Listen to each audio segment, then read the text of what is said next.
आज मी तुमच्यासाठी खूप छान अशी रेसिपी घेऊन आलेली आहे। ती रेसिपी म्हणजे अंड मच्छी फ्राय मसाला। आज आपण अंड मच्छी फ्राय मसाला बनवणार आहोत, तेही घरच्या घरी एकदम हॉटेल स्टाईल। चला तर मग जास्त वेळ न घेता आजच्या रेसिपीला सुरुवात करूया। इथे मी अर्धा पाव मच्छी घेतलेली आहे। ही मी स्वच्छ अशी पहिल्यांदा छान अशी धुवून घेतलेली आहे। तुम्हाला दिसत असेल, काही काहींना ओळखत असेल हा मासा आणि काही काहींसाठी नवीन असेल। या मासाला आमच्या इथे चिलापी म्हणतात, तुमच्या इथे काय म्हणतात हे मला कमेंटमध्ये सांगा। हा मी अर्धा पाव मासा घेतलेला आहे आणि त्याचे मोठे मोठे असे पीसेस करून घेतलेले आहेत आणि ते छान असे स्वच्छ 1 ते 2 पाण्याने धुवून घ्यायचे आहेत। आणि याच्यावरचे मी खवले सुद्धा काढून घेतलेले आहेत, जेणेकरून आपल्या मसाल्यामध्ये अजिबात खवले याची पडणार नाहीत। सो तुम्हीही अशा प्रकारे स्वच्छ धुवून घ्यायचे आहेत। आता इथे एक मी बाउल घेतलेला आहे आणि यामध्ये आता आपण ही जी मच्छी घेतली होती त्याचे आता पीसेस या बाउलमध्ये ठेवून घ्यायचे आहेत। व्हिडिओ आवडत असेल तर व्हिडिओला लाईक करा आणि जर तुम्ही चॅनलवर नवीन असाल तर चॅनलला सबस्क्राईब करा, जेणेकरून येणाऱ्या नवनवीन व्हिडिओचे अपडेट तुम्हाला लगेच मिळतील। आता हे एक मी अंड घेतलेलं आहे। हे मी बॉयलरचं अंड घेतलेलं आहे, तुम्ही इथे गावठी कोंबडीचं अंड वापरलं तरीही चालेल। आता हे अंड आपण फोडून घ्यायचं आहे।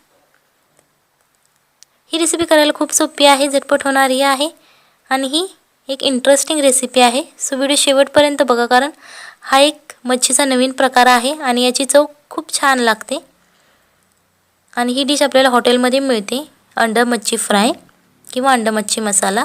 सो ही रेसिपी आज आपण घरी बनवणार आहोत। आता तुम्हाला दिसत असेल बघा, यामध्ये आपलं अंड टाकून झालेलं आहे। छान प्रकारे आपण हे अंड फेटून घ्यायचं आहे। तुम्ही इथे बीटरने सुद्धा फेटू शकता, काहीच प्रॉब्लेम नाही आहे, बट आज आपण चमच्याने फेटून घेतलेला आहे। यामध्ये आता आपण चवीप्रमाणे मीठ टाकायचं आहे, तुम्हाला दिसत असेल बघा, हे तुमच्या चवीप्रमाणे तुम्ही टाकू शकता। आणि आता हे परत एकदा आपण छान असं मिक्स करून घ्यायचं आहे, जेणेकरून मीठ आपल्या मच्छीला आणि अंड्याला लागलं जाईल। आता हे आपलं मीठ विरघळून झालेलं आहे। आता या अंड्यामध्ये छान अशी मच्छी मिक्स करून घ्यायची आहे, जेणेकरून या मच्छीला अंड्याचा फ्लेवर येईल। तर तुम्हाला दिसत असेल बघा, तुम्ही हाताने सुद्धा मिक्स करू शकता किंवा चमच्याने मिक्स केली तरीही चालेल। छान अशी मच्छी यामध्ये डीप करून घ्यायची आहे सगळ्या बाजूने, जेणेकरून मच्छीला अंड छान प्रकारे लागलं जाईल। आता ही मच्छी आपण 10 ते 15 मिनिटासाठी अशीच मुरत ठेवायची आहे, झाकून ठेवली तरीही चालेल। आता इथे एक मी कढई घेतलेली आहे आणि हे मी थोडंसं खोबरं घेतलेलं आहे। हे वाळकं खोबरं आहे, तुम्ही खिसून सुद्धा घेऊ शकता आणि जर तुम्हाला खिसायला प्रॉब्लेम येत असेल तर तुम्ही याचे चाकूने छोटे छोटे तुकडे करून घेतले तरीही चालतील। आता हे खोबरं आपण छान असं हाय फ्लेमवरती भाजून घेणार आहोत, कारण जर तुम्ही इथे एक तुम्हाला टिप आहे, खोबरं भाजल्याशिवाय अजिबात टाकायचं नाही। जर तुम्ही खोबरं बिना भाजता टाकलं तर त्याचा वैस असा वास येतो। सो त्याच्यासाठी आपण हे खोबरं भाजून घेणार आहोत। आता तुम्हाला दिसत असेल बघा, खोबरं आपलं पूर्ण लालसर असं भाजलेलं आहे। आता आपण गॅस बंद करायचा आहे। इथे एक मी मिक्सरचं भांडं घेतलेलं आहे। आता या मिक्सरच्या भांड्यामध्ये या मी 7 ते 8 लसणाच्या पाकळ्या घेतलेल्या आहेत। थोडंसं बारीक चिरलेलं आलं घ्यायचं आहे। इथे तुम्ही आलं खिसून वापरलं तरीही चालेल, बट इथे मी चॉपिंग करून घेतलेलं आहे। थोडीशी कोथिंबीर घ्यायची आहे आणि आता हे जे आपण मगाशी खोबरं लालसर होईपर्यंत भाजलं होतं ते छान असं थंड करून घ्यायचं आहे आणि नंतरच या मिक्सरच्या भांड्यामध्ये टाकायचं आहे। आता तुम्हाला दिसत असेल आपले सगळे मसाले टाकून झालेले आहेत। आता हे आपण मिक्सरमध्ये जाडसर असे वाटून घ्यायचे आहेत आणि इथे एक टीप आहे, यामध्ये पाणी अजिबात घालायचं नाही वाटताना। इथे एक मी ताट घेतलेलं आहे आणि यामध्ये हा मी बारीक रवा घेतलेला आहे। हा आपण 5 चमचे बारीक रवा घ्यायचा आहे।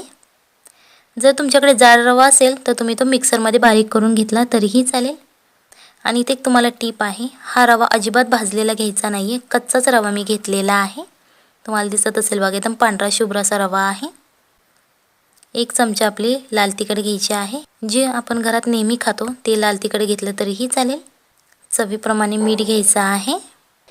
इथे मीठ टाकताना लक्षात ठेवायचं आहे, आपण मगाशी सुद्धा मच्छीमध्ये मीठ टाकलं होतं। आता आपले सगळे मसाले टाकून झालेले आहेत। आता हे छान असं आपण मिक्स करून घ्यायचे आहेत, जेणेकरून सगळे मसाले एकजीव होतील। इथे तुम्ही चमच्याने मिक्स केलं तरीही चालेल किंवा हाताने मिक्स केलं तरीही चालेल, काहीच ते प्रॉब्लेम नाही, फक्त ते छान असं मिक्स झालं पाहिजे। आता हे जे आपण मगाशी मच्छी मॅरिनेट व्हायला ठेवली होती. आता 10 ते 15 मिनिटे झालेली आहेत. आता हे तुम्हाला दिसत असेल बघा, छान अशी मच्छी आपली अंड्यामध्ये भिजलेली आहे. आता हे जे मगाशी आपण मिक्सचर तयार करून घेतलं होतं, रवा, चटणी आणि मिठाचं, ते आता इथे घ्यायचं आहे आणि हे छान असं सगळ्या बाजूने पसरून घ्यायचं आहे, जेणेकरून त्याचा एक पातळ असा लेयर तयार होईल.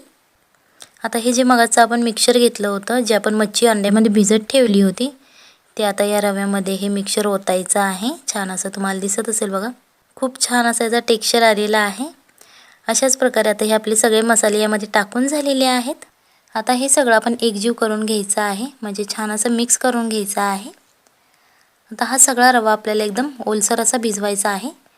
फक्त यामध्ये अजिबात पाणी घालायचं नाही आहे. हा रवा जो आपण जे यामध्ये अंड ओतलं होतं, त्यामध्येच हा रवा भिजवून घ्यायचा आहे आणि सगळ्या मच्छींना लावून घ्यायचा आहे. तुम्हाला दिसत असेल बघा, आणि तुम्ही हा रवा मच्छीच्या आतमध्ये भरला तरीही चालेल, खूप छान याचा टेक्स्चर येतो.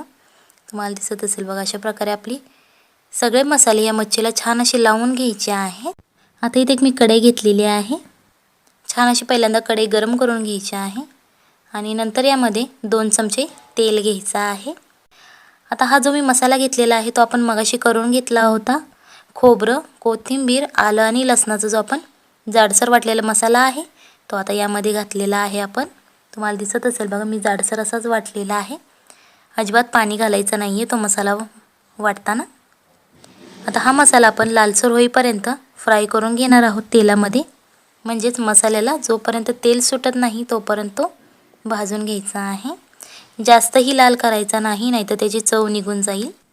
आता तुम्हाला दिसत असेल आपला मसाला लालसर असा फ्राय करून झालेला आहे आणि हे जे आपण मगाशी मच्छीला मिक्सचर लावलेलं होतं, ती मच्छी आता यामध्ये आपण घालून घ्यायची आहे. आता ही मच्छी आपण याच मसाल्यामध्ये पहिल्यांदा फ्राय करून घेणार आहोत. ही मच्छी 1 ते 2 मिनिटासाठी पहिल्यांदा या कढईमध्ये फ्राय करून घ्यायची आहे. अजिबात यामध्ये पाणी घालायचं नाही.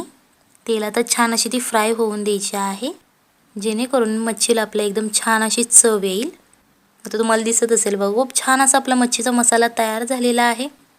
आता आपले 2 मिनिटे झालेली आहेत मच्छी फ्राय करून. आता ही मी अर्धी वाटी पाणी घेतलेलं आहे. आता ही अर्धी वाटी आपण यामध्ये घालून घ्यायची आहे, जेणेकरून मच्छीला छान असा मसाल्याचा फ्लेवर येईल. आता हे एकदा आपण मिक्स करून घ्यायचं आहे आणि आता याच्यावरती आपण झाकण ठेवायचं आहे. बारीक गॅस करायचा आहे आणि त्याच्यावरती हे झाकण ठेवायचं आणि 5 ते 6 मिनिटासाठी हे छान असं शिजवून द्यायचं आहे. आता आपली 5 ते 6 मिनिटे झालेली आहेत. आता आपण झाकण काढून बघणार आहोत. आता तुम्हाला दिसत असेल बघा, मच्छीमधलं आपलं पाणी आटायला लागलेलं आहे. थोडंसंच फक्त शिल्लक आहे. आता ही मच्छी आपण 1 ते 2 वेळा परत एकदा हलवून घ्यायची आहे, जेणेकरून ती कढईला चिकटणार नाही. तुम्हाला दिसत असेल अर्धी मच्छी आपली शिजलेली आहे. खूप छान असा याचा वास येतो. ही रेसिपी नक्की घरी ट्राय करा. खूप सोपी आहे, झटपट होणारी आहे आणि आपल्या घरच्या साहित्यात होणारी ही रेसिपी आहे. ही रेसिपी नक्की घरी ट्राय करा, आपल्या फॅमिलीला खाऊ घाला आणि मग मला कमेंटमध्ये सांगा कशी झाली होती. आता याच्यावरती आपण परत झाकण ठेवणार आहोत आणि राहिलेलं जे पाणी आहे ते आटवून घ्यायचं आहे. दिसत असेल बघा, मच्छीला आता त्या मसाल्याला तेल सुटायला लागलेलं आहे. पाणी आपलं पूर्ण यामधलं आटलेलं आहे. आता हे आपण 1 ते 2 मिनिटासाठी असंच फ्राय करून घेणार आहोत आणि मच्छी आपली लगेच शिजली जाते, त्यामुळे अजिबात परत पाणी टाकायची गरज नाही. जर तुमची मच्छी वेगळ्या प्रकारची असेल तर तुम्हाला एक्स्ट्रा पाणी थोडंसं लागू शकतं शिजण्यासाठी. आता ह्या मसाल्यामधलं आपल्याला पाणी पूर्ण आटवून घ्यायचं आहे आणि हा एकदम फडफडीत असा सुक्का मसाला आपल्याला तयार करायचा आहे. जर तुमचं पाणी यामध्ये शिल्लक असेल तर तुम्ही ते आटवून घेऊ शकता. अजिबात आता झाकण ठेवायची गरज नाही. अशा प्रकारे आपला अंड मच्छी मसाला तयार झालेला आहे. ही एक हॉटेलची डिश आहे, सो ही आपण आज घरच्या घरी बनवलेली आहे. चला तर मग भेटूयात पुढच्या रेसिपीमध्ये. तोपर्यंत बाय बाय, टाटा.